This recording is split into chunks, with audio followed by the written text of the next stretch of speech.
Are you back with me? Not sure what's going on. We are actually getting a completely different kind of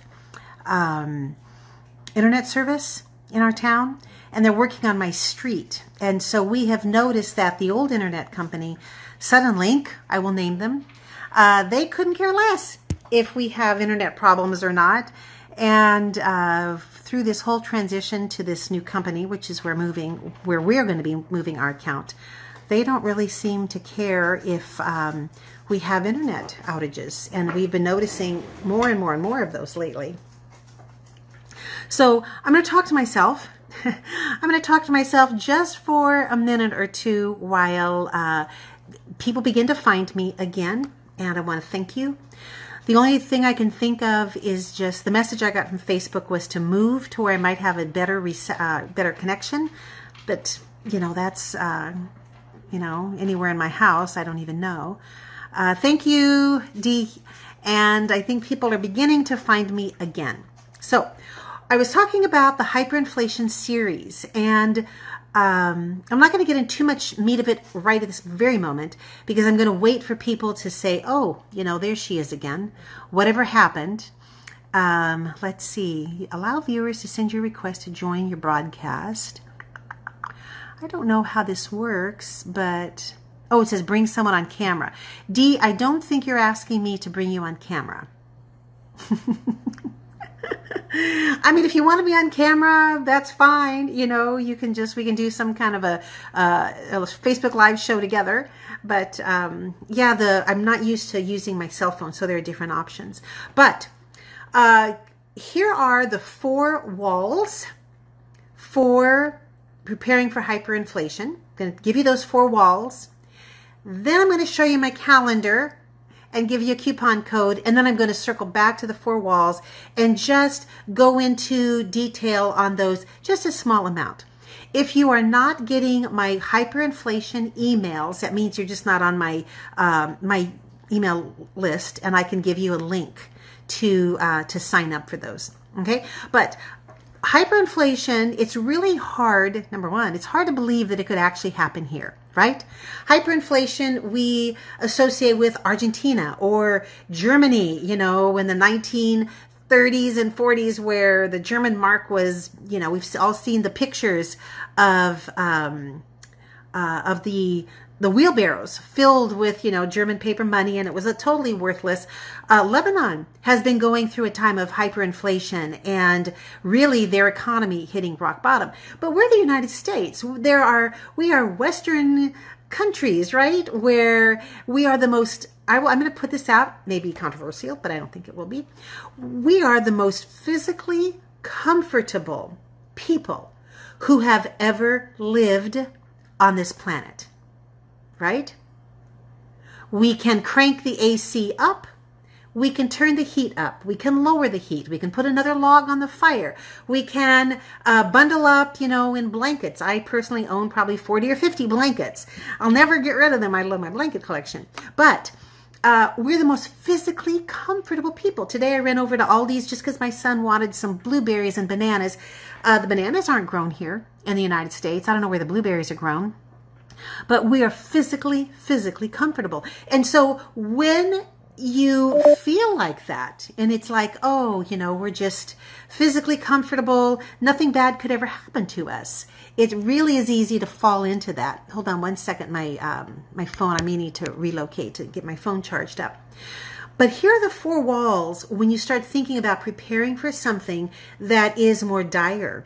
And over in the chat box, if you would just, you know, just validate what I'm saying. Just tell me a yes or no. Are you seeing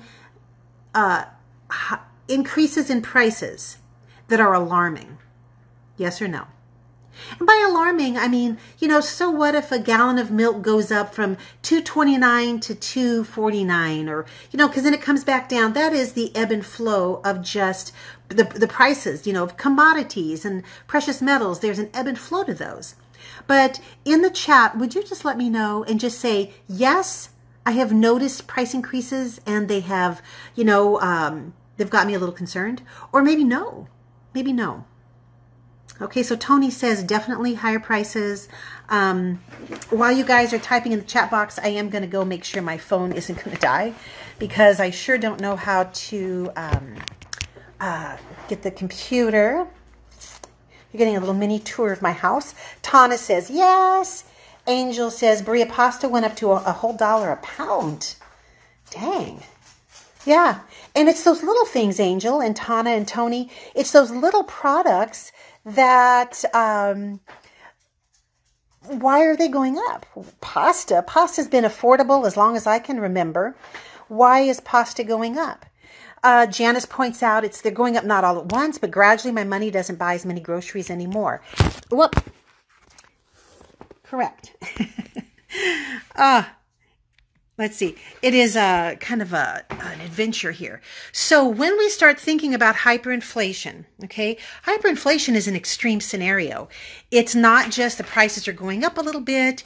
It is an extreme scenario. So when we talk about worst case scenarios, we would include hyperinflation among that, on that list. Barbara says, yes, she's noticed. The sausage I buy has literally tripled. The packages are smaller too. Eliza, it's like they didn't think we would notice. It's like, oh, we'll just, take an ounce or two out of this package and no one will notice. Well, all of those are different forms of inflation, correct? And here we go. All right. I think I can do the rest of this Facebook Live sitting right here. So how do you prepare for that? Really, how do you prepare when you don't know? Yesterday afternoon, I had a chance to interview someone that I'm a longtime friend with. I've known her for, I don't even know, 10, 12 years or so. And her job in this whole supply chain industry, she sits at her computer, and some of you have been in Survival Mom Sisterhood. She has actually shared with us before some insider information. But she sits at her computer, and she is in direct contact with container ships in the Port of Los Angeles, and she tells them exactly how to configure the shipping containers. And I have no doubt it's complicated because, ship A, it's going to go to this port, this port, this port, this port. And she has to figure out, well, we need these containers, in this configuration, according to what's been ordered and the weight of the ship, what is going to be unloaded first and so on. Well, when I said, hey, Shelley, can I interview about this? She just jumped at the chance. And when we were talking, she said, it is a crap show. It is a crap show. Things that would take just a couple of days to unload are now taking, a week or more or two. When they would have several cranes operating on one ship, now there might just be one crane. Between the truck drivers and the rail cars, warehouse space, it really is just compounding what is already happening. And so it's like a trifecta. We're seeing higher prices, many causes for that. We're seeing food shortages and product shortages, and those are unpredictable. And then we're also seeing labor shortages where people just don't want to work. Have you noticed that? Ran into a man at Sam's Club a couple days ago. He owns a hotel, and he says, I cannot find people to hire. He says they don't want to work at the front desk. They don't want to work cleaning rooms. They just don't want to work. So businesses can't operate for very long, can they? Where you just can't find the people to kind of get you through there. So the four walls, when I talk about prepping for this kind of a scenario that's very fluid, very unpredictable. I had a woman tell me in a comment right here in the Survival Mom Bootcamp, I believe. She said her bike she needs a new chain for her bike. She lives in the DC area, and she was told there wouldn't be one in stock until 2023, I think. It's crazy. That's crazy. So it's very unpredictable. So Berea pasta, we see the price going up. And you never know what the prices are going to be and where they're going to be shortages. So I want to share with you the four walls. And I got this from Dave Ramsey's 4 Walls for his Financial Peace University. But the first wall to prepare for, is shelter and utilities. Shelter and utilities.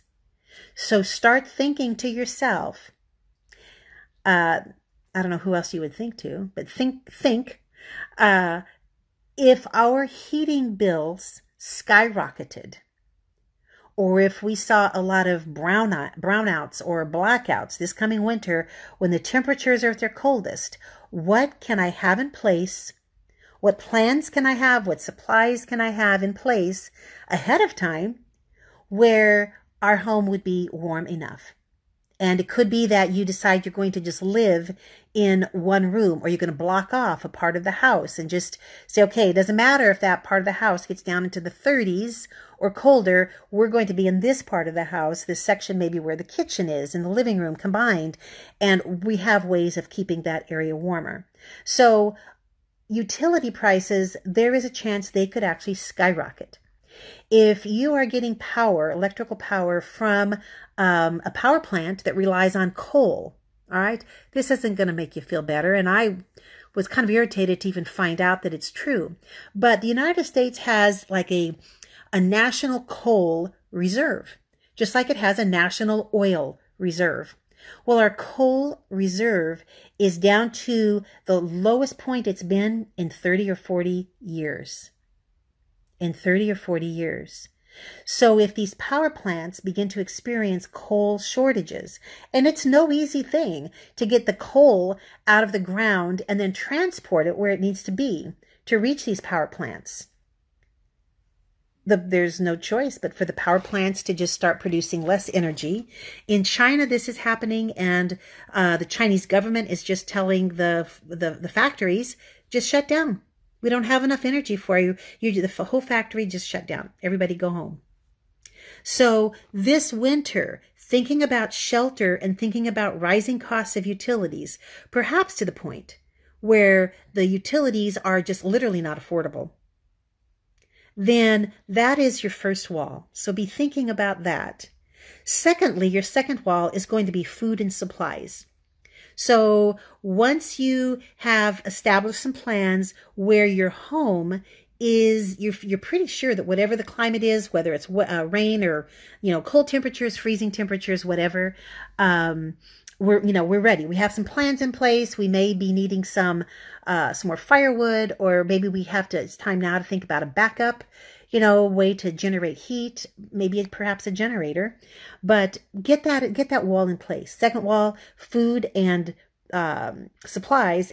And by supplies, I mean more like cleaning supplies, household supplies, toiletries, things that, a lot of them, they're just consumable. So my husband informed me yesterday he does not like the brand of toothpaste I have. I happen to not have any other full-size brands of, full-size tubes of toothpaste. So when I go to the store, I'll find a brand that he likes, and I'll probably get 2 or 3 tubes of that if I can find the brand that he likes. So start paying attention to the consumables. Here's your question. 2 questions though. Number 1, is that consumable really necessary? I mean, if we had to, we have a bunch of little sample toothpaste we get from the dentist, 2 or 3 times a year. I have some of those. We could also use, I used to brush my teeth with baking soda, and that worked, pretty well. So first of all, before you run out and say, oh my gosh, I've got to stockpile this and this and this and this, there's no end to it. I may need to, take out a loan against my house. Okay, don't do that yet. Okay, just ask yourself, first of all, of these consumables, what do you really need? What do you really need? For me, I really need my contact lens soaking solution, because the kind I wear, I can't use water, can't use distilled water. It has to be just, I have to get the saline for contacts, right? So ask yourself, do you really, really need it? And then second, is there a substitute? I mean, a good example is the toothpaste. Yeah, there are substitutes for that. What about shampoo? Is there a substitute? I have been buying those really big bottles of Dr. Bronner's liquid soap. I heard myself say, Dr. Bronner's soap, they're not cheap. And then all of a sudden, oh my gosh. Oh, well, I am back. And I will just, again, give everybody 2 or 3 or 4 minutes to join me. It looked like when I plugged my phone in to charge. Hello. When I plugged my phone into charge, it had gotten loose from my wall socket. Hey, Tony, welcome back. You guys are so patient with me. As you can tell, I mean, here's my cat, my dog. We are a full-fledged professional operation around here. I even have staff on the job. Yes, Dr. Bronners soap. So the second wall, preparing for hyperinflation. The first one, as I said in part 1 of the video, the first one is shelter and utilities. And then the second wall is food and supplies. So with your food and supplies, ask yourself, do you really need it? Are there any substitutes? And those 2 questions are pretty critical. So if you come across something and it's like, I've been buying, hair conditioner for a long time. Do I really need hair conditioner? Maybe, or maybe not. Maybe there is some sort of a DIY hair conditioner product that you could try, like laundry soap. Like a lot of the toiletries we use, we can actually make DIY alternatives out of it. Well, number 3, transportation. And that is what my email was about yesterday, and I'm fixing to write a follow-up email about transportation. So your shelter and utilities keep your physical body safe, and those of your family members. You have plans in place where your home is secure. You have plans where if, to stay warm enough in the winter, cool enough in the summer, right? That's your shelter and utilities. The consumables are the food and the supplies that you go through. But what about transportation? I started to think about transportation, and I realized there was more to it than, it was more critical than I had thought. Imagine this. Right now, I've been told by multiple sources that rubber is in short supply, and tires of all kinds are hard to find. We've been told that by 2 auto places here where we live. They said it's better to buy, your tires now if they need replacement than to wait. So we looked at our tires. We have 2 that are going to be good for probably another 5 or 6 years, and the 2 that do need to be replaced on our big truck. So we will be getting those replaced.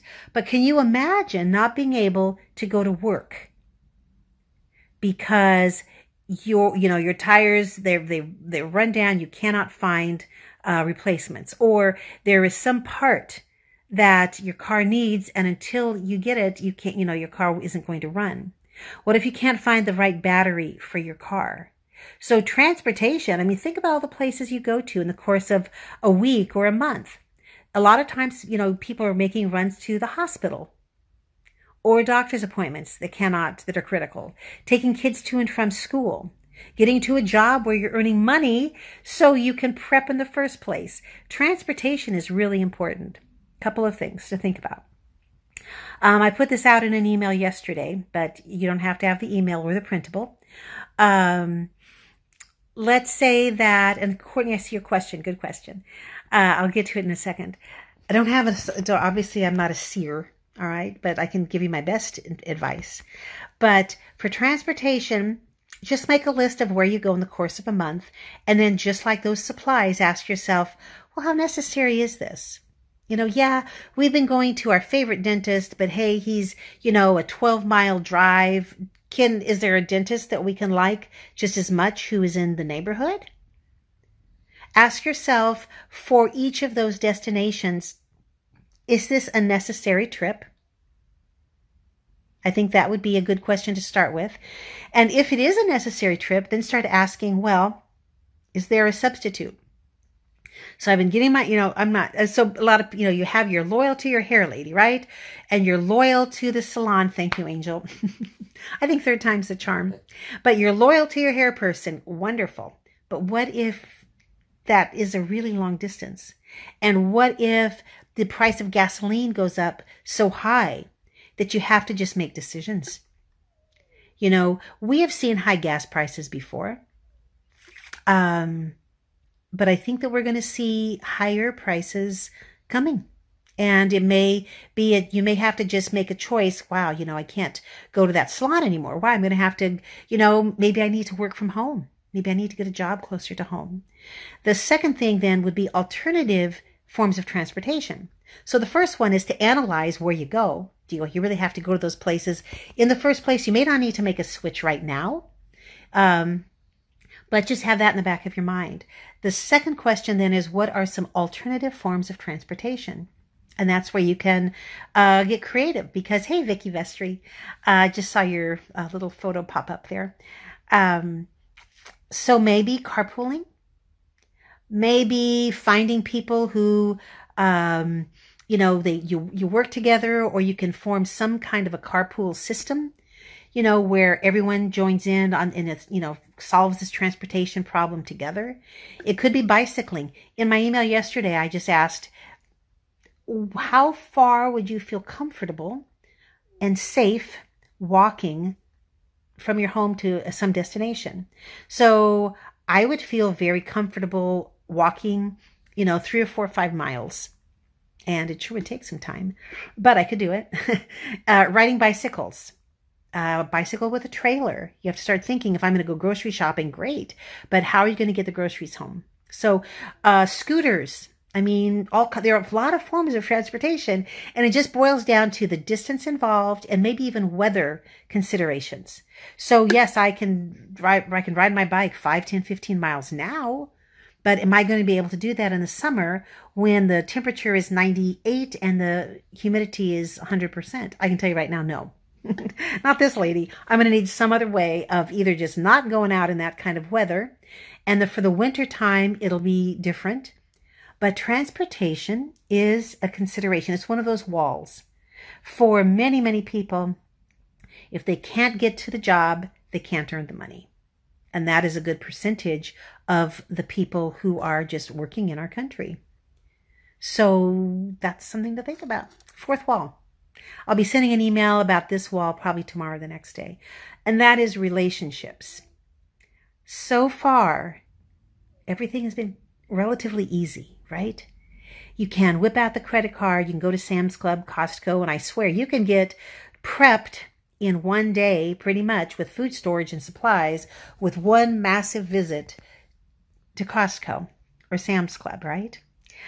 You can get the supplies, you can get the food, you can get the generator, you can decide how you're going to keep your house warm.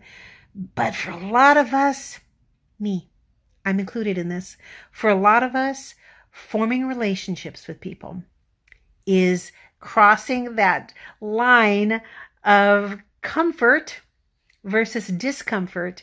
And we've gotten, especially in the last year and a half, where we're working more from home and we're not going out as much. Hey, Susan, we really, a lot of us have become just more and more isolated than ever, and we like it. How many of you have discovered that through the whole quarantine stuff, you're actually kind of liking not dealing with people at work, or you're liking just being at home? I've had so many people tell me over the last years or more, I don't even like to go out anymore. I'm really liking just being at home alone or with my family. So relationships. Yeah. You know what I've got to tell you? I completely relate to that. I do. But I have been forcing myself and my family to invite people over for dinner a whole lot more often. And so a friend of my husband's from work, we have been meeting him and his wife for dinner about once a month. And we love them. They're a lot younger than we are. And we love them. We have so much in common. A family, we go to a house church. And so one of the families that is there, we have been, we had met them for dinner at a restaurant. And there's another, and I'm telling you guys, this is an area of prepping that I am kind of uncomfortable with because it involves getting to know people. And when we're thinking about a crisis, we can only really be on our own as just like a little island in the stream, so to speak, for so long. And then at some point, we are going to have to connect with other people. And wouldn't you rather do that now? And I'm talking in the mirror to myself right now. Wouldn't you rather do that right now, Lisa? And I get to vet people. And I get to think, oh, this person, they're okay, but I don't know how much I could trust them. Wouldn't you rather get to know those people now and kind of filter through and say, okay, we have so much in common with this person or with this couple or family. Lots in common. We think alike. We like the same things. It'd be fun to go on a vacation with them. I would trust, here is the real kicker. All right. Ask yourself this. Would I trust this person with my children? That's the kicker. It always has been. When I wrote my book 11 years ago, 10 years ago, whatever it was, I added that. It's like, would you trust them with your children? And by that, I mean, you're not around.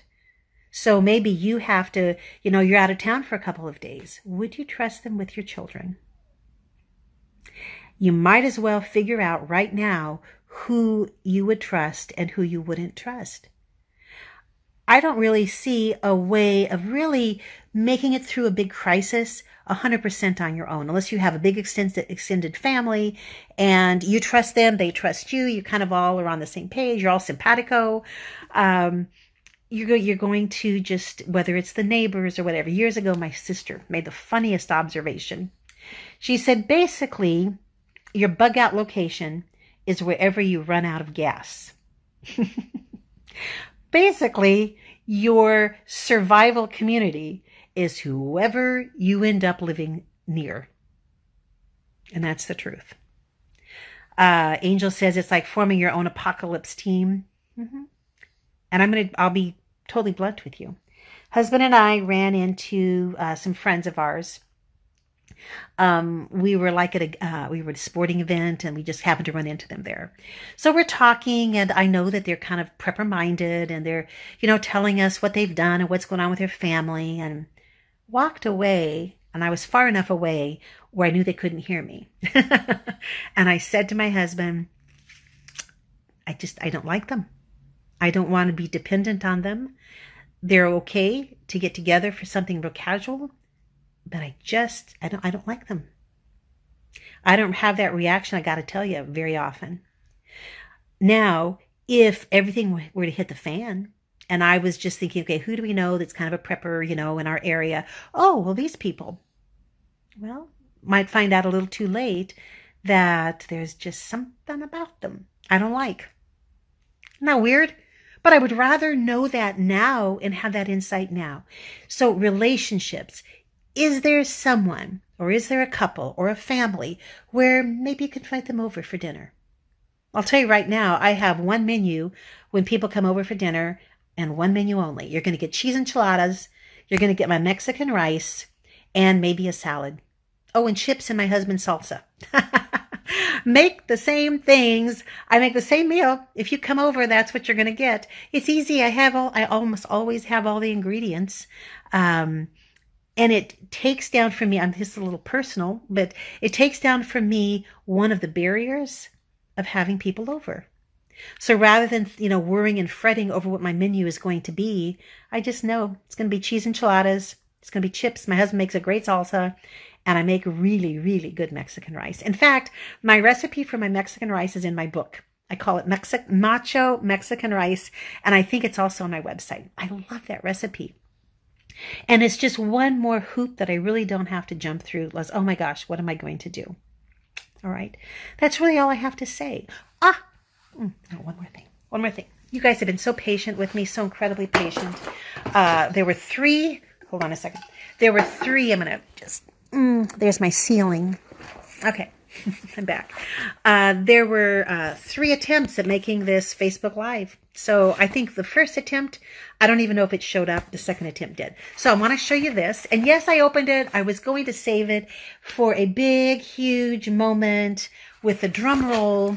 And I understand on Twitter, not on Twitter, YouTube, kids make millions of dollars a year by unpackaging toys. And I was like, I'm going to try my hand at unpackaging my wall calendar, but I had to open it. So this is kind of like a fake opening. But when you order my wall calendar, you're going to order it from lulu.com. But don't go there until you get my link. Okay. And Lulu.com has a coupon from now until Friday, 20% off. And the coupon code is earlybird20. And I will put that in the comments. Let's see. Could someone, well, just for the heck of it, could you type out as a comment, earlybird, all one word, all caps, 20, 20, earlybird 20. That is the coupon code for the wall calendar and 20% off. That's a nice discount. I think the most I've ever seen from Lulu is 30% off, maybe. So I don't know for sure, but 20 is pretty darn good. Okay, so someone's going to type in the coupon code earlybird20, all capital letters for the letters. Thank you, Angel. All right, and thank you, Jordan. Anybody else? All right, very, very, very, very good. Yes, Susan, I love that discount too. Here is the wall calendar. It is beautiful, just beautiful. It really exceeds my expectations every year. With a 20% off, it's a nice discount, but I have to give you one more insider tip. I think you can order 3 of these and pay the same shipping charge. There's like a breaking point, and I don't remember if it's 3 calendars, but I think it's more than 2. I think you can order 3 and pay the same amount in shipping. So if they're all going to come just like right to your home address, then that's the best way to do it. And Barbara, thank you. Thank you. I have gotten so many compliments. Now, the calendar has beautiful photos, gorgeous photos. My daughter does the graphics. I am really excited about this cover because this is a photo from Kathy Hartman, who is a part of my Survival Mom Sisterhood. I think she might be a founding member. And she sent me this photo in a Facebook message and said, hey, can you use this in your calendar? So we were putting together all the photos, and the photos are so beautiful. And when we got to the cover, I told my daughter, I think that grape, the photo of those grapes, I think that's the one. And so this is this backwards for you guys? It's like looking in a mirror for me. Is it backwards? But anyway, this is what you get every month. There is a beautiful photo, and there's a quote. There's an area for notes and appointments, anything like that. Here's February. Let me show you one more month here. They're all gorgeous. Here's March. Just beautiful, beautiful photographs. But here is where you get the real value. You get the value right here. And in every, golly, I need like at least 2 more hands. For every week, I have given you, are these blurry? Doesn't matter either because they're backwards. But for every week, you get 3 or 4 prepping tips and to-dos. So this one is March. So on March 3rd, it says, this weekend, cook at least 4 main dishes to freeze for future meals. And then on the 5th, buy birthday and anniversary cards for the next 6 months. Sign, address, and stamp them. The next one, March 7th, check out gardening and herbal remedy books from the library. March 9th, organize your dresser drawers, throw out anything that no longer fits or is nearly threadbare. Some of us have bras that are older than our children. Might be a little bit of an exaggeration there. But so you get these little tips that cover food storage, they cover organization, they cover decluttering, different parts of just, maybe saving money, stocking up on supplies. They cover the huge, huge, huge gamut of prepping. And you get, I would say, you get about 3 or 4 of those every single week. So you never run out of something to do. I know people who will go back to the calendar, from previous years and just go through some of those little tasks to see, hey, maybe I forgot something. So this is the beautiful, let me get rid of this stupid. I will say this. They do a rock star job of packaging. There is no way that calendar is going to get bent in shipping. So here it is. I'm going to give you a link, and the 20% off code, again, is earlybird20. You can get a digital copy. The digital copy is $10. Definitely saves you money. It just really depends on if you want to wait maybe a couple of weeks to get the hard copy, which is beautiful. Oh, and by the way, I have bought calendars before at bookstores and Hobby Lobby, and they're just on really flimsy paper. This is all just a really nice, heavy-duty cardstock. I could not be happier with Lulu.com. So I'm wondering if you can go to Lulu.com and type in Survival Mom prepping calendar, maybe. But nevertheless, I have a whole page that has a close-up of an example of this and all the details and links, okay? So you got the coupon code. I'm going to give you the link in the comment section as well as in a separate post in the bootcamp group. And I hope the discount helps you. I hope it does. Any questions? Any questions? I haven't done a Facebook Live in a long time here in the bootcamp group. Any questions? I'll wait just a couple seconds. I've also been thinking about putting together a class, probably about a 90-minute class, all about rock bottom food storage. Rock bottom, it'll be like a $17 class. It'll come with, worksheets and so on. But to kind of help get us through just stocking up on what we need. And there's no time like the present, especially with a lot of really good grocery store sales coming up for the holidays. So I'll tell you more about that a little bit later. Hey, I had fun on this Facebook Live. Next time, I promise I'll be better prepared with a fully charged phone, computer, blah, blah, blah. Maybe more professional, but this is kind of the way I roll. So anyway, thank you for being part of the group, the bootcamp group. Love you all. And it's nice to see familiar faces. And I'll tell you what, I won't wait so long to do another Facebook Live. I enjoy these. Talk to you later, everybody. Bye-bye.